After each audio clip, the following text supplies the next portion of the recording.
Well, internet giant Google suffered a catastrophic worldwide outage last night. Perhaps you were one of the many people affected. It was an event that brought down almost all of the company's services, from Gmail and YouTube to Drive and Calendar.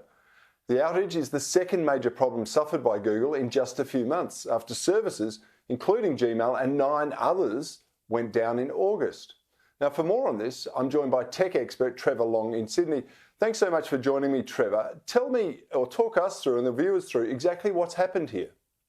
Well, Google has come out very clearly and told us, Corey, this is a authentication issue due to a system quota. Now, I can read through that jargon for you and tell you, basically, they had a problem with the computer that felt like the hard drive was full. We've all had that moment where you can't take another photo or you can't do something because your hard drive is full. Well, somewhere in Google's systems, they had a problem where it either was full or thought it was full, and that caused this global chaos. And the authentication to which they refer is basically the idea that Google likes everyone to be logged in. So before you can get to YouTube, before you can do a search, it checks, do I know this person? Do I know who this is? So that they can customize the services to you. So because that front door of their services was locked, nothing worked. And we are talking about pretty much every single thing that Google owns, which, as you rightly say, those tentacles are quite long. YouTube, Gmail, and all those Drive and Calendar things might not appeal to a lot of people. There are businesses that entire operation are built on Google services. So it would have been crippling if this happened in Australia during the day. I can only imagine how American businesses are feeling, because it did happen at the worst time for them. Well, that's true. It did, because it was right in the middle of the day. It was late at night here. But my first instinct was that there'd been some compromise attack on Google, and I was worried about my private information. For what is private information on the internet, I'm never sure anymore. Is there any suggestion that people's personal details were compromised?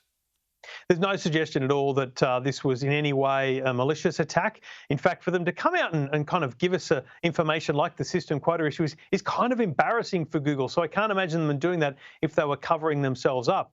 And they would need to disclose any form of breach that would have occurred. So I think we're safe in this case, but it does highlight these kind of dependents. And I think that's the concern we have, is when you have services go down, you immediately think the worst. Is my data safe? Will someone be able to view, or has someone obtained information from my accounts? In this case, not at all.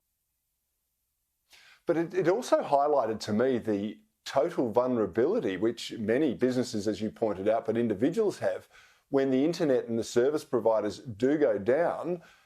It sort of stops you from pursuing many of our entertainment pursuits or our business pursuits. And as the Internet of Things is more broadly connected and companies like Google are becoming even more pervasive, this is a massive risk going forward, that if there is a targeted attack on one of these firms, it's sort of warfare of the 21st century, isn't it? It is. It's a digital attack upon everyday people like you and I, but also on potentially large businesses and governments. But I think for the average individual, like, for example, Corey, if this happened to me during the day, I would be without pretty much everything. My entire calendar, my entire email system, all my files live in the Google ecosystem. So it would be crippling for me as an individual, let alone as a business. And then when you think about big corporates in Australia, 10 years ago, you had a computer in your office that ran your email. These days, you're either using Microsoft or Google's cloud services. And if they were to go down, people can't use their systems at work. And I know people in Australia here that work overnight that were unable to do their basic tasks because everything was down at that point in time. So it can be crippling for individuals and businesses when a service like this goes down on such a huge scale.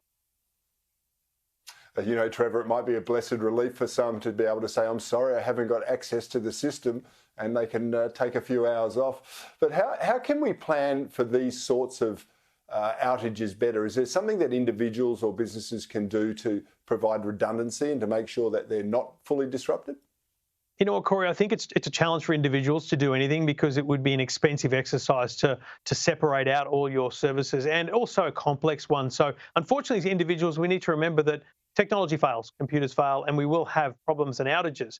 For businesses, though, this is where strict service level agreements, SLAs, come into play. If you had a 45-minute outage, is Google paying you for that outage? Are they compensating you for that outage?